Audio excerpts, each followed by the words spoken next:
ఇంక్లాబ్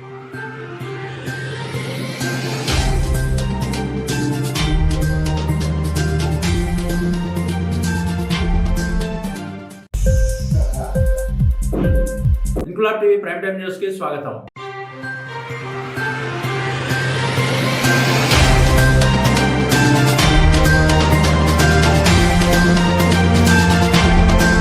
నెల్లిమర్ల నియోజకవర్గ పూసపాటి రేగ మండలంలో జనసేన పార్టీ కార్యాలయం ప్రారంభించిన నెల్లిమర్ల నియోజకవర్గం జనసేన పార్టీ ఇన్ఛార్జ్ లోకం మాధవి పార్టీ కార్యాలయం ప్రారంభించడానికి భారీ ర్యాలీగా పూసపాటి రేగ గ్రామానికి విచ్చేసిన సందర్భంగా పూసపాటి రేగ గ్రామంలో నెల్లిమర్ల నియోజకవర్గం జనసేన పార్టీ ఇన్ఛార్జ్ లోకం మాధవికి గ్రామ ప్రజలు నీరాజనాలు పట్టారు. పార్టీ కార్యాలయం ప్రారంభించిన అనంతరం లోకం మాధవి మాట్లాడుతూ జనసేన పార్టీకి ఒక అవకాశం ఇవ్వాలని, పూసపాటి రేగలో జనసేన పార్టీ కార్యాలయం ప్రారంభించడం చాలా సంతోషంగా ఉందని అన్నారు. నియోజకవర్గంలో ఎవరికి ఏ కష్టం వచ్చినా ఏ సమస్య వచ్చినా జనసేన పార్టీ కార్యాలయానికి వచ్చి తెలిపితే మీ సమస్యలకు పరిష్కారం చూపే దిశగా ప్రయత్నిస్తానని ఆమె హామీనిచ్చారు. కార్యక్రమంలో జనసేన పార్టీ నాయకులు, కార్యకర్తలు, వీర మహిళలు పాల్గొన్నారు.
పూసపాటి రేగ మండలంలో మన జనసేన పార్టీ కార్యాలయం అత్యంత వైభవంగా ప్రారంభించడం జరుగుతున్నది. ప్రతి పంచాయతీలోని ప్రతి గ్రామంలోకి వెళ్తూ ప్రజల సమస్యలను తెలుసుకుంటూ ఖచ్చితంగా ఒక మంచి పరిపాలన 2024లో అందించాలన్న ఉద్దేశంతో ఎప్పుడు ప్రజలకు అందుబాటులో ఉంటూ పవన్ కళ్యాణ్ గారు, చంద్రబాబు నాయుడు గారి నాయకత్వంలో ప్రభుత్వం ఆంధ్రప్రదేశ్లో రావాలి, ఆంధ్రప్రదేశ్ అభివృద్ధి పదంలో వెళ్ళాలి అన్న ముఖ్య ఉద్దేశంతో కార్యాచరణ చేయడం జరుగుతున్నది. ప్రజల నుంచి కూడా అత్యంత మద్దతు లభిస్తున్నది. ఈరోజు ప్రజలందరూ 5 ఏళ్ల పాలనలో కంప్లీట్గా విసిగిపోయి ఉన్నారు.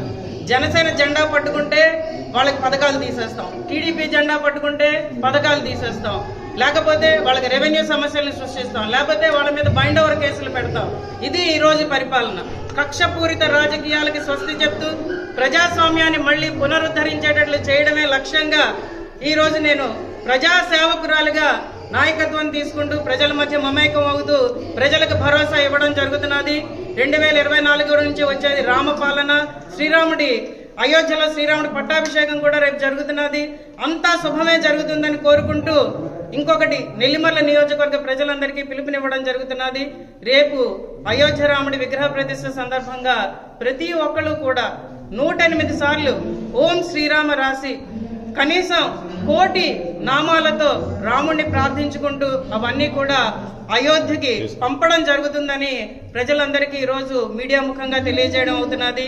అందరూ శ్రీరాముడు చల్లగా చూస్తాడని అందరినీ కోరుకుంటూ జై జనసేన, జై పవన్ కళ్యాణ్ గారు.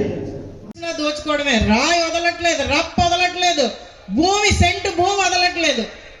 ఇంకా జగనన్న కాలనీలు అన్నాడు, ఎవరికైనా వచ్చాయమ్మా, ఎవరైనా కట్టుకున్నారా? ఇక్కడున్న మహిళల్ని అడుగుతున్నాను. ప్రతి పేదవాడి ఇంటికల్ అన్నాడు, ఉన్నోళ్ళకి ఇచ్చాడు, లేనోళ్ళకి ఇవ్వలేదు. పట్టాలు ఇస్తాడు, భూమి చూపించాడు. ఇది ఈయన పరిస్థితి. నాయుడు గారు మోసం చేశారు. రాష్ట్రంలో మీకు అన్యాయం జరిగిపోతున్నది, అవినీతి ఎక్కువైపోయింది అని చెప్పి పాదయాత్ర చేసి ముద్దులు పెట్టుకొని నేను ఇది చేస్తాను, అది చేస్తాను అని రకరకాల వాగ్దానాలు చేస్తూ ముఖ్యంగా మహిళల్ని, యువతని మోసం చేసి అధికారంలోకి వచ్చాడు మన జగన్మోహన్ రెడ్డి. ఆయనకు కావాల్సింది అబద్ధపు మాటలు. మన ఎయిర్పోర్ట్ ఇక్కడ పెడితే చంద్రబాబు నాయుడు గారు వచ్చి శంకుస్థాపన చేస్తే వచ్చి ఏం చెప్పాడు? పేదవాళ్ళ భూములన్నీ మళ్ళీ ఇచ్చేస్తాను, మన నియోజకవర్గానికి ఎయిర్పోర్ట్ అవసరం లేదన్నాడు. కానీ ఈరోజు పేదవాడికేమో 30 లక్షలు ఇచ్చాడు, డబ్బున్న వాడికి 80 లక్షలు ఇచ్చి భూసేకరణ చేశారు. అసలు ఆ మాట మర్చిపోయాడు ఏమవుతున్నది అన్నది. అక్కడ ఉన్న గ్రామస్తుల్ని మెడపెట్టి కన్నీళ్లతో బయటికి పంపించేశాడు. మీరు ఖాళీ చేస్తారా చేయరా, ఎయిర్పోర్ట్ ఇక్కడ కట్టాలి అని చెప్పి వాళ్ళు 22 నెలలు 60 రోజులు టైం అడిగితే నేనున్నాను వాళ్ళ మధ్యలోనే. నేను కూడా వెళ్ళి కలెక్టర్ గారిని అడిగాను, అమ్మా 60 రోజులు టైం ఇవ్వండి, వాళ్ళు ఇల్లు ఇంకా కట్టుకోలేదు, వెళ్ళిపోతానంటున్నారు. అంటే లేదు, వాళ్ళకి ఆల్రెడీ చాలా టైం ఇచ్చాం, ఇంకేం చేస్తాం అంటే తట్టాబుట్టా సర్దుకొని ఆ రోజుకి ఆ రోజు కన్నీళ్లతో వాళ్ళు వెళ్తుంటే నేను ఎంతో భావోద్వేగానికి గురయ్యాను ఆ రోజు. ఏంటి పాలన వీళ్ళు అంటున్నారు. ఇందాక అప్పలరాజు అన్నాడు బ్రిటిష్ పాలన అన్నట్టుంది. నిరంకుశం, అంత నియంతృత్వం నిండిన వ్యక్తి ప్రజాస్వామ్యాన్ని పట్టించుకోడు, ప్రజలు ఏమవుతున్నారో ఆలోచించడు. వచ్చి బటన్లు నొక్కుతున్నాను అన్నాడు. ఒక ఏడాది ఎదురు చూశారు జనాలందరూ. ఏం బటన్లు నొక్కుతున్నాడు, ఏమవుతున్నది అర్థం కాలేదు చాలా మందికి. వైఎస్ఆర్సీపీ వాలంటీర్లను పెట్టి ఈ అమ్మ ఓటేస్తుందా, ఈ అమ్మ ఓటేయదు, ఆ అమ్మకి ఇవ్వు, ఈ అమ్మకి తీసే. అర్థమైందా? ఓకే, ఈ అమ్మకి 100 రూపాయలు ఇచ్చాను, మళ్ళీ వాళ్ళ దగ్గర నుంచి వీళ్ళ దగ్గర నుంచి ఇద్దరి దగ్గర నుంచి కలిపి 1000 రూపాయలు ఎలా దోచుకుంటాను అనే మంత్రం తప్పించి ఖచ్చితంగా ప్రజల బాగు కోసం ఒక పని చేసింది లేదు, ఒక ఉపాధి కల్పించింది లేదు. మొత్తం అంతా ప్రజలు 5 ఏళ్ళు ఏమవుతున్నదో అర్థం కాక, ఎలా బతకాలో అర్థం కాక నిరంతరం బాధపడుతూనే ఏదో జరుగుతుంది అనుకున్నారు. పంచాయతీ ఎన్నికలు వచ్చాయి, సర్పంచులు నించున్నారు. పోన్లే వీళ్ళు వస్తారు కదా, ఈ సర్పంచులు వస్తే ఏమైనా మారుతుంది అనుకుంటే ఆ సర్పంచులు అందరూ కూడా ఏం చేస్తున్నారో వాళ్ళకి ఈ రోజు అర్థం కాని పరిస్థితి అయిపోయింది. ఆ నాయకుడి దగ్గరికి వెళ్తే ఏమవ్వదు, వాలంటీర్ దగ్గరికి వెళ్తే వీడు ఓటయ్యాడు, వీడికి ఏమేమని అంటాడు. ముందు నీయ వెనక గొయ్య. అర్థం కాని పరిస్థితుల్లో ప్రజల్ని ఈరోజు ఈ వైఎస్ఆర్సీపీ పార్టీ వదిలేసింది.